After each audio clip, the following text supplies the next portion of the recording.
అండి ఈరోజు మనం టేస్టీగా స్పైసీగా ఉండే ఆలు మటన్ కర్రీ తయారు చేయబోతున్నాం. దీనికోసం ముందుగా నేనైతే 1 కేజీ మటన్ తెప్పించాను.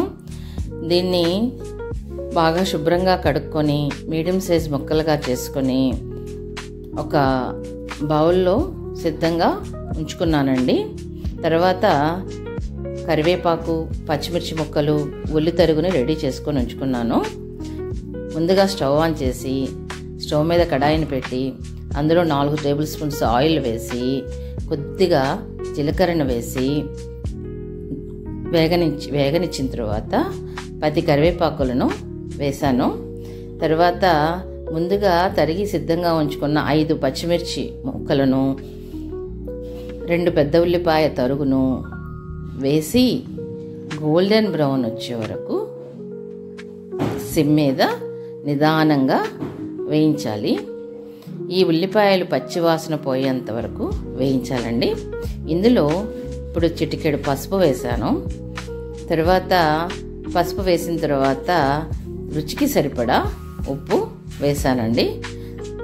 ఇప్పుడు ఈ ఉల్లిపాయ తరుగు, పచ్చిమిర్చి తరుగు, కరివేపాకు అన్నింటినీ కూడా దూరగా వేపాలి. గోల్డెన్ బ్రౌన్ కలర్ వచ్చేంత వరకు వేపి తరువాత ముందుగా మనము సిద్ధంగా ఉంచుకున్న మటన్ ముక్కలను వేసి బాగా కలియతిప్పాలండి. మటన్ కొంచెము లేతగా ఉన్నట్లయితే బాగా ఉడుకుతుంది, తొందరగా ఉడుకుతుంది, టేస్టీగా ఉంటుంది. అందువల్ల తెచ్చుకునేటప్పుడే మటన్ని మరీ ముదురు కాకుండా చూసి తెచ్చుకోవాలండి. తర్వాత దీన్ని మూత పెట్టి కొంచెంసేపు ఉడకనివ్వాలి. ఈలోపు అల్లం వెల్లుల్లి పేస్ట్ని మనం రెడీ చేసుకోవాలి. ఒక 2 ఇంచుల అల్లం ముక్క, ఒక పెద్ద వెల్లిపాయని రెబ్బలుగా వేసి చేసుకోవాలండి. మిక్సీ పెట్టిన తర్వాత మనము ఇందాక మగ్గడానికి పెట్టిన కూరని స్టవ్ మీద ఉంచిన కూరని ఒకసారి కలయదిప్పుకొని అందులో కొద్దిగా పుదీనాని చల్లి తర్వాత మనం సిద్ధంగా ఉంచుకున్న అల్లం వెల్లుల్లి పేస్ట్ని 2 స్పూన్లు ఇందులో వేయాలండి. అల్లం వెల్లుల్లి పేస్టు ముక్కలన్నింటికి పట్టేటట్టుగా బాగా కలియతిప్పాలి. బాగా కలియతిప్పిన తర్వాత ఈ మటన్ కర్రీ మీద మూత పెట్టి ఒక 3 నిమిషాల పాటు మగ్గనివ్వాలి. 3 నిమిషాల పాటు మగ్గిందండి. ఇప్పుడు మూత తీసాను. ఆవిరి పైకి వస్తూ ఉంది, నూనె కనిపిస్తూ ఉంది. చూడడానికి చాలా బాగుంది. ఇప్పుడు నేనైతే 6 స్పూన్ల మసాలా కారం దీనికి యాడ్ చేస్తున్నానండి. మసాలా కారంలో నేను ఆల్రెడీ ధనియాలు, జీలకర్ర, కరివేపాకు, వెల్లుల్లి రెబ్బలు అన్నీ వేసి రెడీ చేసి పెట్టుకున్నాను. ఇప్పుడు దాన్ని బాగా తిప్పి మూత పెట్టేసిన తర్వాత మళ్ళీ ఒక 3 నిమిషాల పాటు ఉడకనివ్వాలి. తర్వాత కూర ఉడకడం కోసం 2 గ్లాసుల నీరు పోసి మరలా మూత పెట్టి సిమ్ మీద ఉడకనివ్వాలండి. మటన్ కొంచెం ఎక్కువసేపుగా ఉడుకుతుంది. 20 నిమిషాల పాటు ఉడకనివ్వాలి. ఉడికిన తర్వాత మనం ముందుగా సిద్ధం చేసుకొని పీల్ చేసి పెట్టుకున్న ఆలు ముక్కలను ఇందులో వేయాలండి. తర్వాత 2 టేబుల్ స్పూన్ల ఎండు కొబ్బరి పౌడర్ను కూడా దీనికి జత్ చేయాలి. తరువాత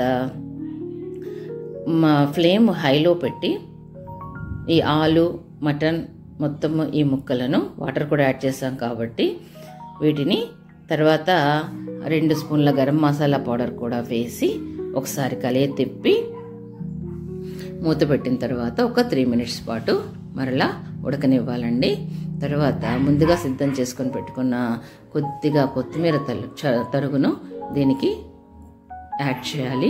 పైన కొత్తిమీర తరుగు చల్లిన తర్వాత ఒకసారి తిప్పుకొని మూత పెట్టి మరలా ఒక 3 మినిట్స్ పాటు హై ఫ్లేమ్లో ఉడకనివ్వాలి.